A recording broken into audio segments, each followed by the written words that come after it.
प्रिय संस्कृत मित्राणि, नमः संस्कृताय। निशतक की व्याख्या चल रही है, पठन पाठन चल रहा है और हम लोग दुर्जन पद्धति समाप्त करके सुजन पद्धति का एक श्लोक का हम लोग अध्ययन अध्यापन वाचन कर चुके हैं। अब उसी क्रम में सुजन पद्धति का यह दूसरा श्लोक है और आपकी पूरी किताब का अगर क्रम संख्या बताए तो यह 53वां श्लोक है। 50 और 3 53 नंबर का श्लोक है।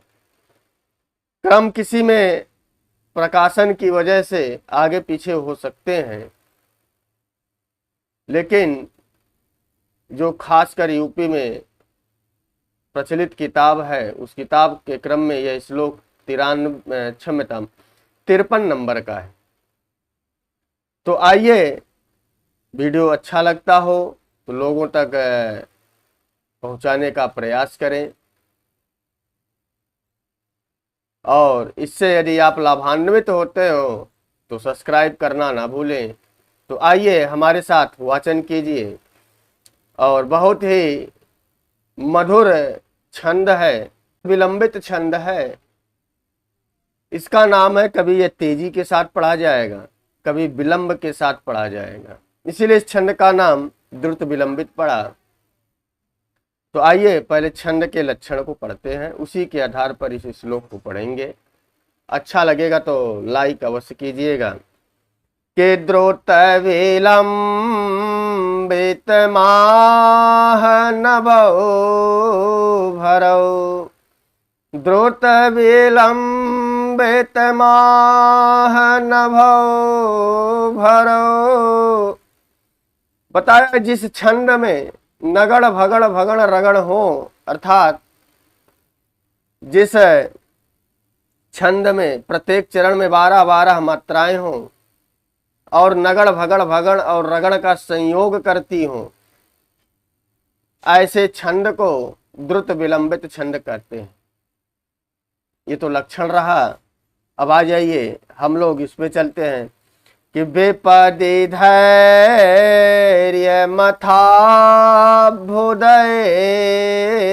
क्षमा, सदसि वाक्य पटुता युध विक्रम, यशसि चाभिररतिर्व्यसनं श्रुतौ, प्रकृति सिद्धमिदं हे महात्मनां, प्रकृति सिद्धमिदं हे महात्मनां।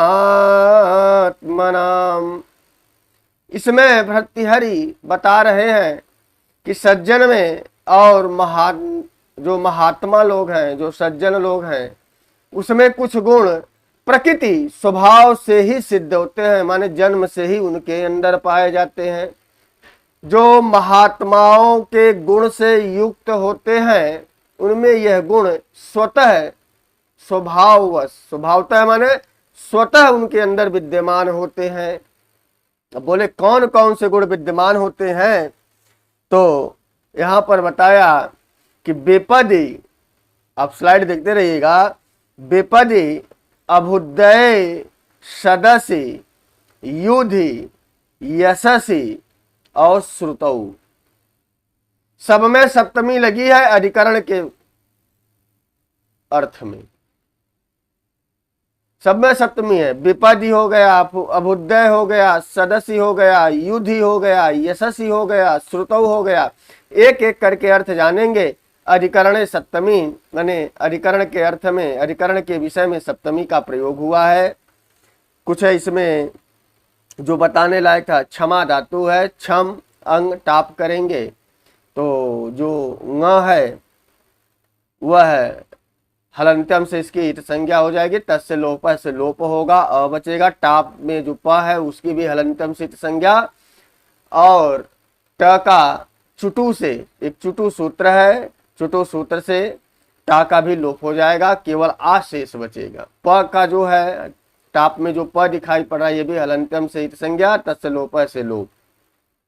और टाप, जो टा बचा, टाप में जो च है, टा है, वो चुटू सूत्र से इत संज्ञा होगी ट की, और त से लोप होगा, केवल आ शेष बचेगा, और अ में जब आ जुड़ जाएगा तो आ बन जाएगा क्षमा। क्लियर हो गया। महात्मान महान आत्मा येषाम ते महात्मना, माने जिसकी आत्मा महान हो, सर्वश्रेष्ठ हो, वही महात्मना, वही महात्मा है। बहुब्रीहि समास में जाएगा कि किसी माने सज्जन के लिए आ रहा है कि महान आत्मा येषाम ते, जिसकी महान आत्मा है ऐसे लोग, तो आ गया महात्मान, बहुब्रीहि समास है। तो आइए अब इसके थोड़े से शब्दार्थ को समझ लिए। अब आते हैं कि विपदि धैर्य, पहला लक्षण बताया, विपदि माने विपत्ति में व्यक्ति को धैर्य रखना चाहिए। विपदि धैर्यम, विपदि धैर्यम, विपदि में धैर्य होना चाहिए। और बोला अथ अभुदय, और इसके बाद अभुदय काल में, विकास में, धन वैभव आपका बढ़ रहा है, आप ऊंचाइयों पर लगातार चलते जा रहे हैं, एक सीढ़ी से दूसरे सीढ़ी पर हमेशा ऊंचाइयों की तरफ बढ़ते जा रहे हैं, चारों तरफ से आपकी वृद्धि हो रही है, वो चाहे धन रूपी हो, चाहे विद्या रूपी हो, चाहे वैभव रूपी हो, चारों शक्तियां आपकी बढ़ रही हैं।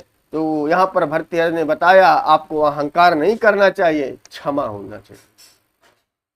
बोले विपदि धैर्यम, विपत्ति में धैर्य, अभुदय काल में, उन्नति काल में आपके अंदर क्षमा। और बोले सदसेवा के पटुता, सदस्य माने होता है सभा में।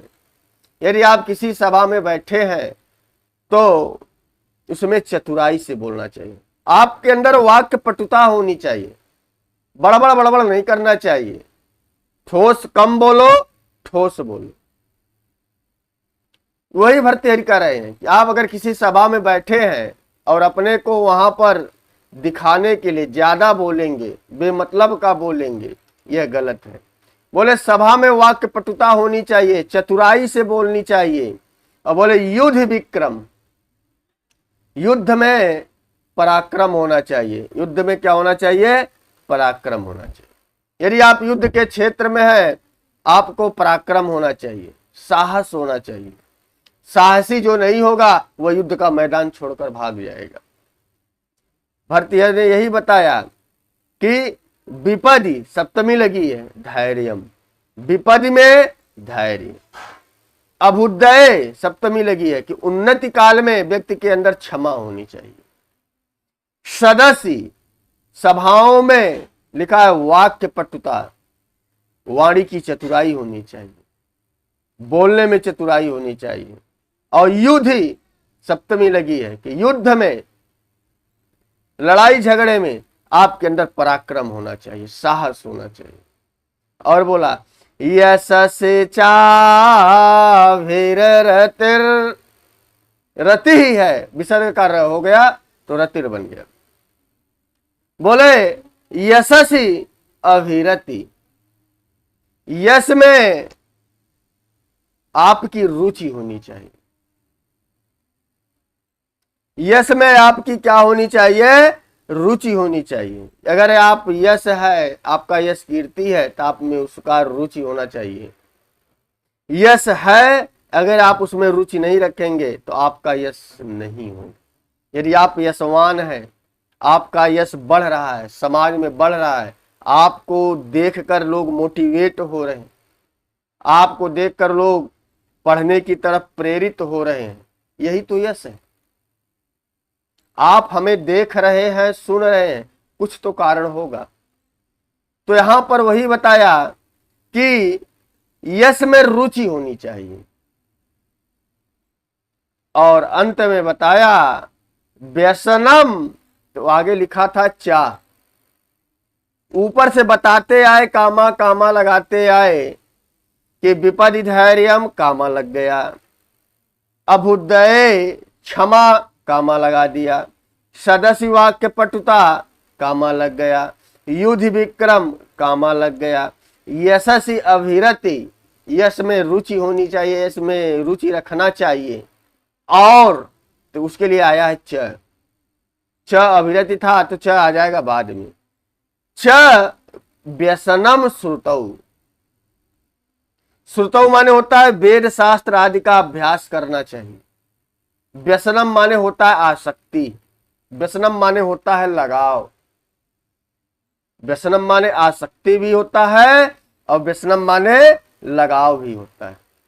तो भर्तृहरि यही बता रहे हैं कि जो सज्जन पुरुष होंगे, जो महान आत्मा वाले होंगे, वह उन्हें हमेशा लगाव होना चाहिए। बोले किससे? तो बता दिए श्रुतौ, वेद शास्त्रों के अध्ययन अध्यापन में के प्रति लगाव होना चाहिए, आसक्ति होनी चाहिए। और तभी अंत में भर्तृहरि ने कहा कि प्रकृति से धमिदम ही महात्मनाम। बोले महापुरुषों के ये गुण स्वभावतः, लिखा प्रकृति स्वभावतः सिद्धम माने सिद्ध होते हैं, ही माने क्योंकि इदम ही महात्मानम प्रकृति सिद्धम। बोले प्रकृति सिद्धम महात्मा मनाम, कहने का तात्पर्य था कि सर्व, इदम माने सर्वई, सर्वई कौन? ऊपर जो सब बताए गए, विपदी, उसके बाद अभुदय, सदसी, सदस्य के बाद आ गया आपका युधि, युद्ध के बाद आ गया यशस्वी, यशस के बाद आ गया व्यसनम, व्यसनम के बाद आ गया बस क्षमता श्रुतौ, व्यसनम नहीं है श्रुतौ है। बोले यह गुण जो है ना महात्माओं में, जो महान आत्मा वाले होते हैं, ऐसे सज्जनों में, सज्जन पद्धति चल रही है इसलिए महात्मा नाम का अर्थ सज्जनता में जाएगा, कि जो ऐसे सज्जन होंगे कि विपत्ति में धैर्य रखते हो, उन्नति काल अगर उनका चल रहा है तो उसमें वो क्षमा का गुण रखते हो, सभाओं में चतुराई से बोलते हो, युद्ध में साहसी हो, पराक्रम दिखाते हो, यश में रुचि रखते हो, और व्यसन में, और श्रुतौ, व्यसन तो है, व्यसन हमने बताया था पिछले श्लोक में भी आया था कि व्यसन अच्छा भी होता है और व्यसन बुरा भी होता है। तो बोले व्यसन में, तो व्यसन कैसा? बोले वेद शास्त्र का होना चाहिए, व्यसन घूमने टहलने का नहीं, बोले व्यसन वेद शास्त्र का हो। तो भर्तृ ने बताया ये जो गुण होंगे जिस व्यक्ति के अंदर, वही प्रकृति से धमिदम ही महात्मनाम, महात्माओं में ऐसे गुण, प्रकृति माने स्वभावतः सिद्ध होते हैं, माने स्वतः आ जाते हैं। जो महान आत्मा वाले होते हैं, जो सज्जन होते हैं, उनमें यह गुण स्वतः आ जाते हैं, स्वभाव सिद्ध पाए जाते हैं। सिद्ध माने उनके अंदर जो है खुद विराजमान हो जाता है, उन्हें बताना पढ़ाना लिखाना नहीं पड़ता। वह इतने सज्जन होते हैं, उनके अंदर जो विवेक होता है वह उन्हें गलत कार्य के लिए रोकेगा। और जो सज्जन होगा बाहरी दुनिया से कटा होगा तो उसका समय कहाँ व्यतीत होगा? पढ़ने में। और जो किसी से बैर नहीं रखेगा, पूरी दुनिया से हटा हुआ, दुनिया से संबंध ही नहीं बनाया है, केवल ऐसे लोगों से बनाया जो पढ़ने लिखने वाला है, तो उसे डर किस चीज का?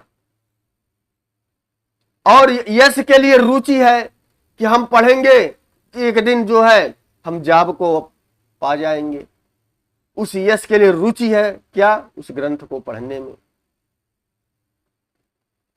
तो भर्तृहरि के नीति से हम अपने जीवन में बहुत कुछ सीखते हैं और अक्षरतः पालन करने का प्रयास भी हम लोगों को करना चाहिए। तो यह श्लोक रहा, अच्छा लगा हो तो लोगों तक शेयर करिएगा, लाइक अवश्य करिएगा और कमेंट में लिखिएगा कि हम किस स्थान से देख रहे हैं, ताकि हमें भी पता चले कि कितने लोग कहाँ से देखते हैं। जिला अवश्य डालिए। तो बस द्रुत विलंबित छंद है, एक बार वाचन करते हैं, केवल छंद के लक्षण वाचन करेंगे कि जिस छंद में नगण भगण भगण रगण आ जाए वहां पर द्रुत विलंबित होगा। द्रुत विलंबित माह नभो भरौ, द्रुत विलंबित माह नभो भरौ, विपदि धैर्य मथा बुदय क्षमा। तो ऐसे आप बार बार वाचन करेंगे, श्लोक भी कंठस्थ हो जाएगा। और पेपर में जो पेपर होंगे उसमें कहीं से भी प्रश्न आएगा, आप बना सकते हैं। तो महात्माओं के कितने लक्षण स्वभाव सिद्ध पाए जाते हैं, तो आप गणना कर लीजिए। प्रत्येक में 2-2 बताया गया, 6 जो है महात्माओं में स्वभाव सिद्ध लक्षण पाए जाते हैं। तो ये ऐसे प्रश्न बनेंगे। तो बस आज के लिए इतना ही। नमः संस्कृताय, शुभ संध्या, शुभ रात्रि।